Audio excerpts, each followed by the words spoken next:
Bienvenidos, esto es Radio Sefarad y estas son las noticias. Las comenta Jorge, ¿qué hay? ¿Qué tal, Alejandro? Vamos con los titulares de hoy. La OLP pide la suspensión del reconocimiento de Israel y el fin de la coordinación en seguridad. Hamás realiza pruebas de lanzamiento de cohetes sobre el Mediterráneo. Netanyahu prosigue su visita en India y firma varios memorandos en ciberseguridad, petróleo y transporte aéreo. Sospechosa muerte por atropello en Damasco de uno de los principales líderes de la oposición siria.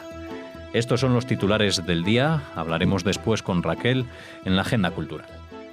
Comenzamos hablando del Consejo Central de la Organización para la Liberación Palestina, el partido que gobierna en Cisjordania, que votó suspender el reconocimiento de Israel y la coordinación de seguridad con el mismo en respuesta a la decisión del presidente norteamericano Donald Trump de reconocer a Jerusalén como capital israelí.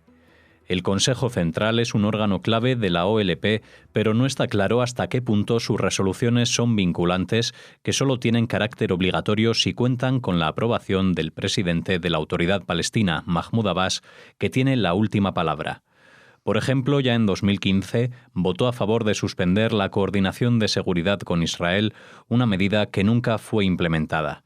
En su discurso, Abbas dijo que Israel fue establecido como un proyecto colonial que no tiene nada que ver con el judaísmo, e incluso llegó a sugerir que los judíos europeos durante el Holocausto prefirieron ser asesinados y masacrados antes que emigrar al entonces mandato británico en Palestina, y que el primer mandatario de Israel, el entonces primer ministro David Ben Gurión, importó judíos del Yemen e Irak en contra de su voluntad.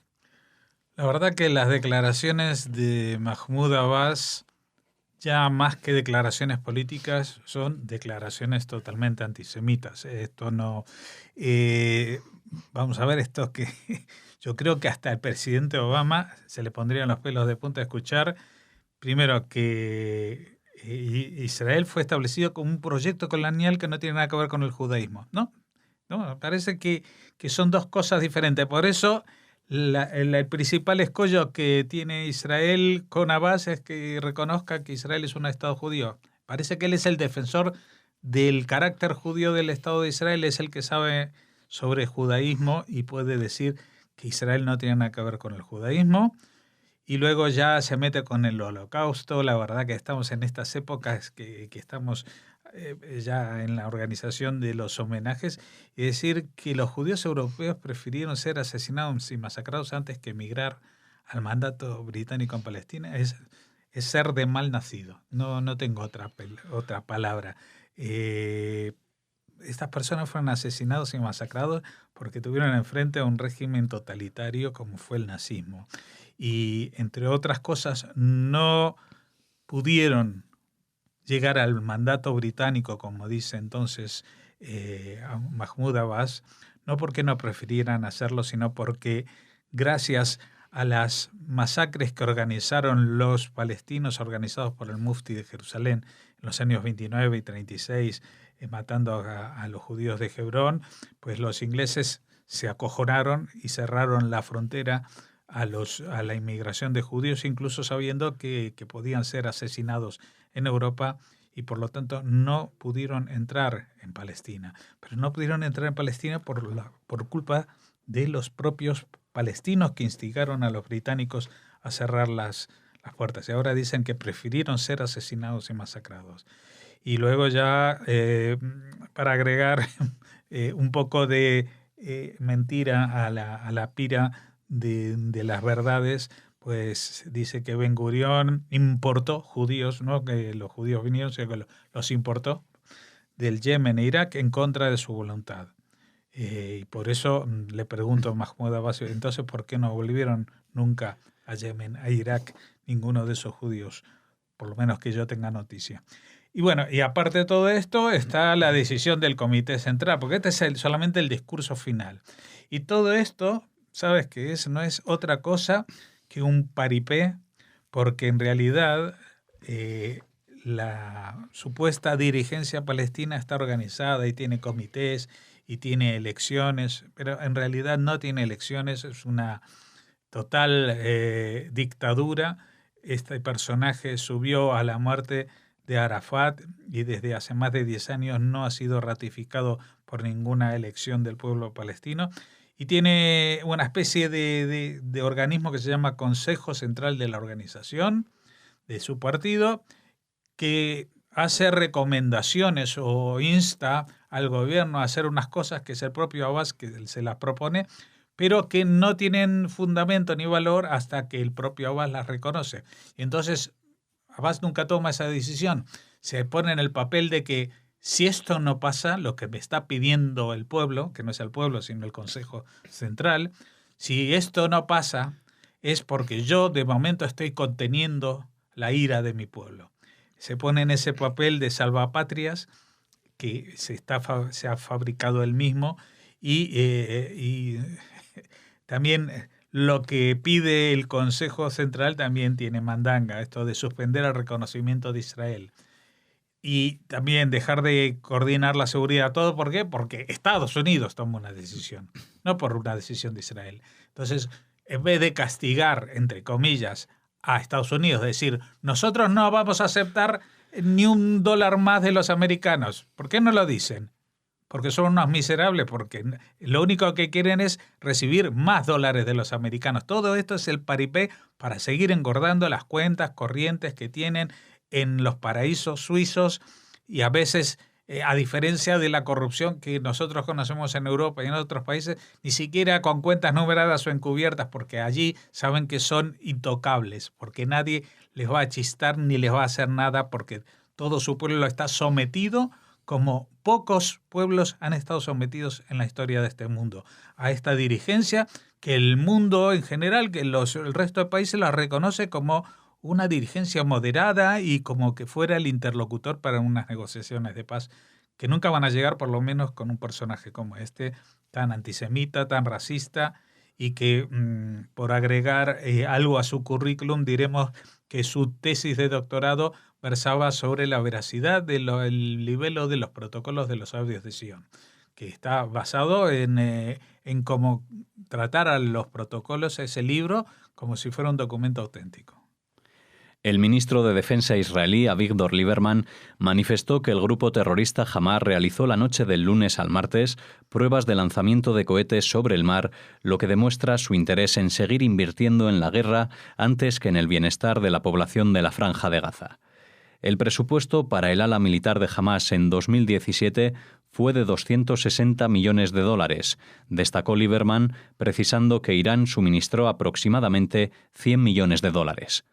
Todos estos $260 millones fueron invertidos en túneles y en la producción de cohetes. Si hubieran invertido $260 millones en sus sistemas de agua o en sus sistemas de salud, estarían en un lugar totalmente diferente, dijo. Bueno, ustedes recordarán, por lo menos los que son oyentes de Radio Sefarad desde algún tiempo, que al terminar la última guerra con Gaza en el verano del 2014, pues hubo una conferencia de ayuda para la reconstrucción de Gaza y se prometieron miles de millones de dólares. ¿Quién los prometió? Pues básicamente los países árabes. Esos millones y miles de millones no llegaron porque en cuanto empezaron a llegar, se empezaron a destinar otra vez a la construcción de túneles de ataque y otra vez al armamento de cohetes y misiles y material, digamos, por llamarlo de forma irónica, pirotécnico. Por eso el gobierno de Gaza cada vez se ha visto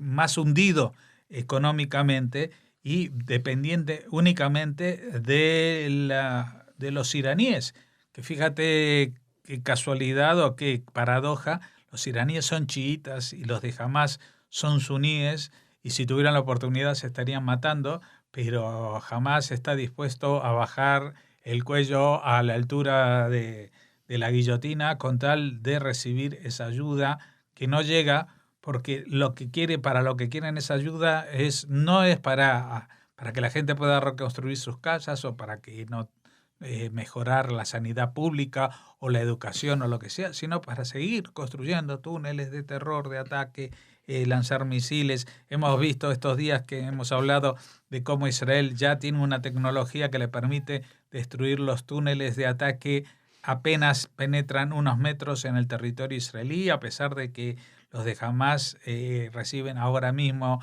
la ayuda de Daesh, el famoso Estado Islámico que ha sido tan derrotado en Irak y Siria, pero que es muy fuerte en el norte del Sinaí y que les ayuda a construir estos túneles no solamente para que los gazatíes puedan entrar a secuestrar civiles israelíes, sino también para que los propios terroristas de Daesh que atacan a los soldados y policías egipcios en el Sinaí puedan entrar a refugiarse en la Franja de Gaza.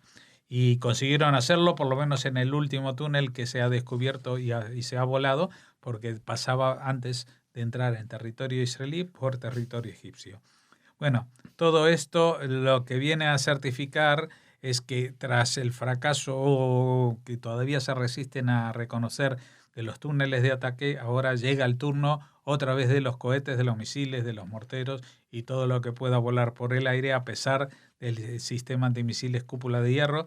Y entonces han tratado de hacer una demostración de fuerza haciendo lanzamientos sobre el mar Mediterráneo que no tienen ningún objetivo más que mostrar músculo de cara a su propia población, diciendo todavía estamos vivos.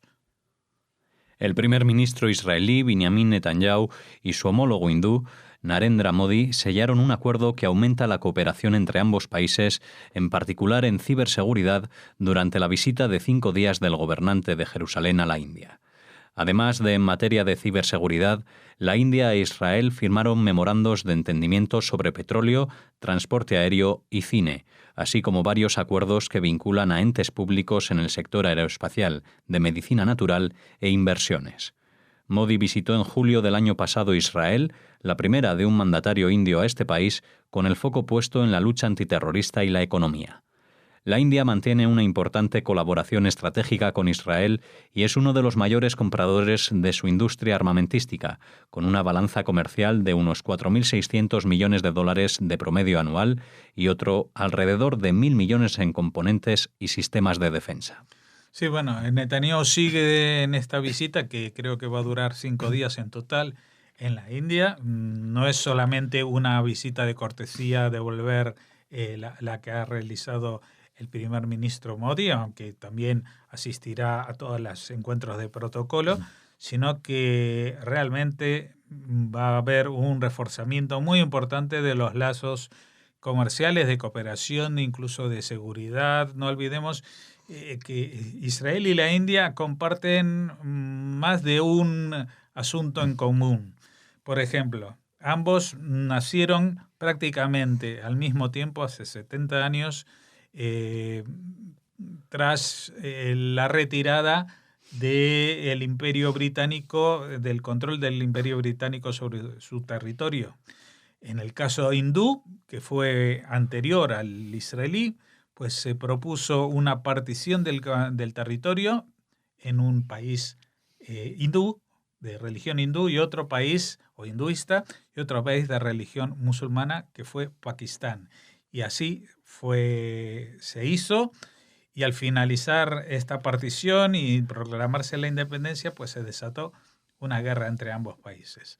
Y esta guerra prosigue de forma soterrada con territorios que algunos reclaman como Cachemira, como territorios ocupados, con un incremento del armamento hasta niveles de armas nucleares por ambas partes.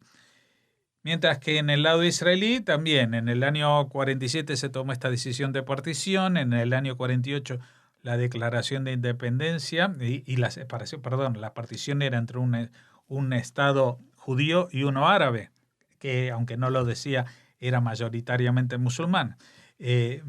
Pero a diferencia del caso de la India, pues una de las partes, en el caso palestino, no reconoció, no quiso esa partición, se enzarzaron en atacar al recién nacido Estado de Israel y salieron mal parados porque fue Israel el que sobrevivió. y el que estableció ese Estado. Y a partir de ahí, pues las enemistades con sus vecinos proliferaron también durante estos años. Así que India e Israel comparten problemas que tienen que ver con la seguridad y hoy en día también de la ciberseguridad, con la diferencia fundamental de que la India es un país donde viven cerca, no tengo los datos, pero me imagino que ya habrán llegado al billón de personas, o como se diga, 1.000 millones de personas, mientras que Israel es una hormiguita en el panorama asiático, pero es una potencia en cuestiones de tecnología, que es donde la India cada vez más se está potenciando y está creando incluso una nueva sociedad, se podría decir así, con una clase media cada vez mayor, a pesar de que sigue vinculado su nombre a bolsas de pobreza extrema. El enviado especial de la ONU para Siria, Staffan de Mistura, mostró su sorpresa y tristeza por la muerte en un atropello en Damasco de Munir Darwish, uno de los más prominentes representantes de la Plataforma del Cairo, uno de los grupos opositores al régimen sirio. El mediador pidió a las autoridades que identifiquen a todos los que estén involucrados en el atropello, supuestamente premeditado, y que sean juzgados. Darwish era miembro de la Plataforma del Cairo, el grupo que junto a la Plataforma de Moscú son las dos agrupaciones de oposición autorizadas por el régimen. De Mistura recordó que Munir Darwish lideró las conversaciones técnicas con la ONU en busca de un acuerdo de paz en las sesiones de junio y julio pasados, y lo hizo con un alto nivel de conocimiento y pragmatismo, dijo. La ONU insiste en que quiere organizar este mes la 9ª ronda de negociaciones de paz en Ginebra para poner fin a 7 años de guerra, aunque aún no ha anunciado la fecha concreta.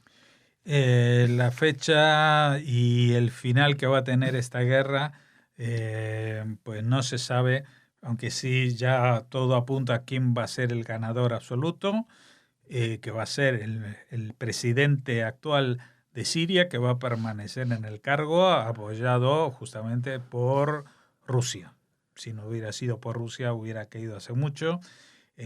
También se ha beneficiado de que en el avispero de esta guerra civil se han colado intereses y otras guerras, como una guerra civil interna del mundo musulmán de chiitas contra suníes, que llevó a la participación de grupos de carácter terrorista como Daesh, Al-Qaeda y otros grupos contra los cuales actuó la coalición internacional, por lo menos en los bastiones que tenían en Irak, debilitando su fortaleza y dejando a la oposición legalista de Siria, es decir, aquellos que se iniciaron en la lucha contra el presidente Bashar al-Assad por la corrupción, por la falta de democracia en aquellos tiempos de las primaveras árabes, hace ya mucho tiempo, hace 7 años, y que fueron de alguna manera absorbidos y su mensaje diluido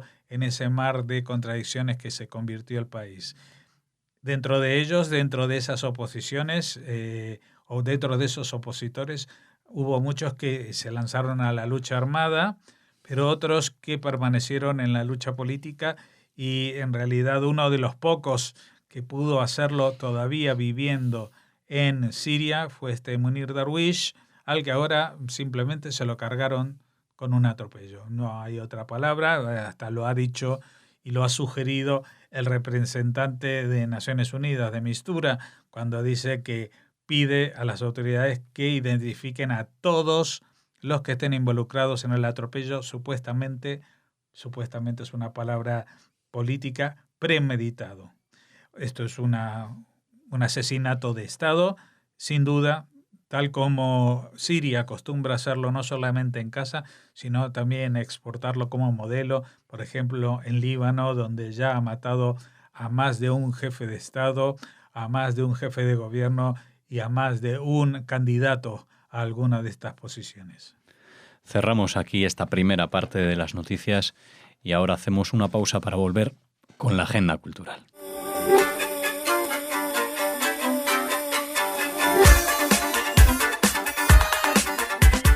Estamos ya en esta segunda parte, estamos en la agenda de nuevo con Raquel. ¿Qué tal? Hola Alex, hola a todos. Bueno, vuelta aquí a Radio Sefarad con todos ustedes para hablarnos de la segunda parte de la agenda. Sí, comenzamos con una invitación oficial al acto de estado de conmemoración del Día Oficial de la Memoria del Holocausto, un año más. Se va a realizar en el Senado de la Nación, será el próximo día 29 de enero a la 1 del mediodía.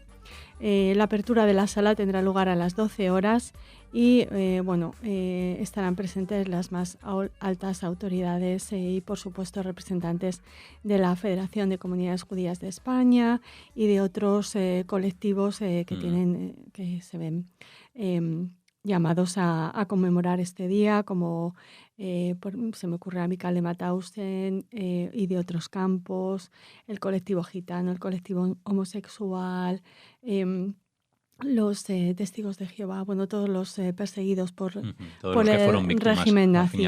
Exacto. El acto tendrá lugar en el antiguo Salón de Sesiones del Senado y al calor de estos actos de conmemoración, en otras ciudades y en otras instituciones también se van a celebrar actos similares. Queremos hablarles ahora del que va a llevar a cabo la comunidad israelita de Ceuta, que celebrará este acto de conmemoración el próximo día viernes 26. Bajo el lema Nunca serán olvidados, se conmemora la liberación por las tropas soviéticas del campo de concentración y exterminio nazi de Auschwitz-Birkenau en 1945.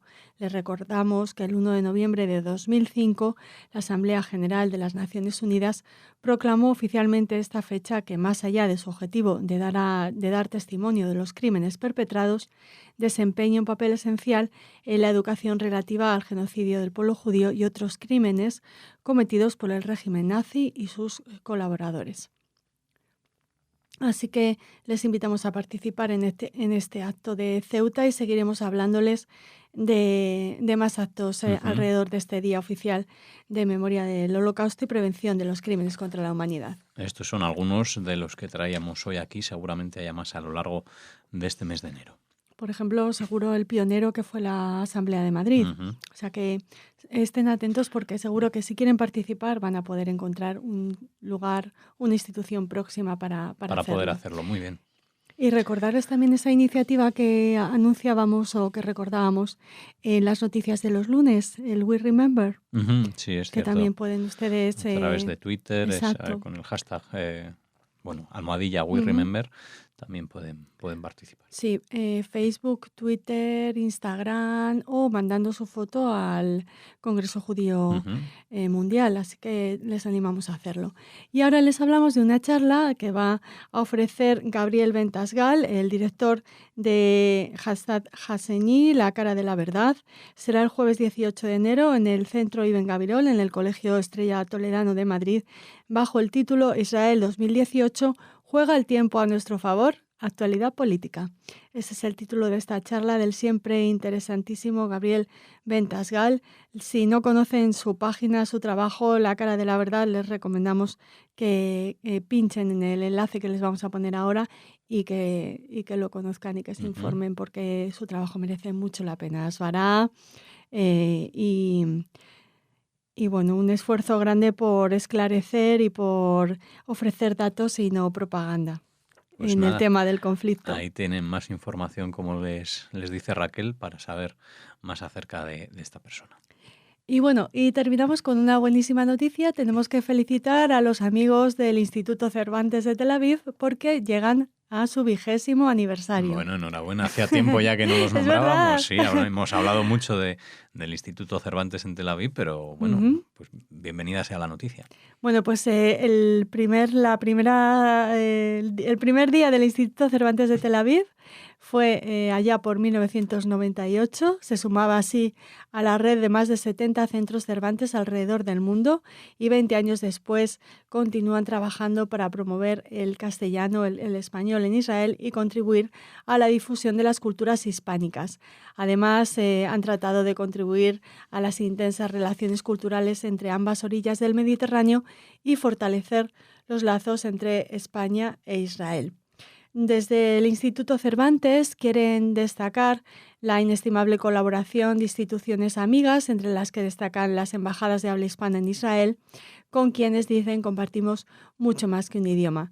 El número de proyectos conjuntos con universidades, ayuntamientos, centros culturales, artistas y creadores con los que han colaborado a lo largo de los años, dicen desde el Instituto Cervantes de Tel Aviv, son buena muestra de la buena salud de las relaciones entre Israel y España, así como del enorme interés que la cultura en español, en todas y cada una de sus formas, despierta en Israel. Bueno, pues buena salud, con 20 años, buena salud. Pero no es esa la única noticia Hay más. alrededor del Instituto Cervantes, porque, bueno, a mí me da un poquito de pena porque me encantaba el edificio y la localización. Se van de la calle Sulamit número 7, se mudan en febrero de este año. Y bueno, va a estar el nuevo Instituto Cervantes de Tel Aviv en la Torre Agag, que es una de las torres más míticas, más significadas de Tel Aviv. Con motivo de la mudanza, se ven obligados a detener su actividad académica durante la primera semana de febrero. Así que han tenido que modificar o cancelar algunos cursos. Los profesores ya han informado a los alumnos y la biblioteca, eso sí, les comentamos, cerrará sus puertas durante un mes a partir del 24 de enero. O sea que si nos escuchan desde Israel, bueno, pues la biblioteca del Centro Sefarat Israel, el Instituto Cervantes de Tel Aviv, pues estará cerrada un mes. Nos harán llegar muy pronto una invitación a la inauguración oficial del nuevo centro y bueno, que es un motivo estupendo para brindar por una nueva etapa y celebrar estos 20 años juntos. Claro que sí, pues nada, están de mudanzas, así que cerrada la biblioteca durante un mes, 20 años, es edad de cambiarse, de irse del nido, así que buscan piso y ya lo tienen, así que nada, enhorabuena y nosotros nos despedimos ya hasta mañana. Hasta mañana.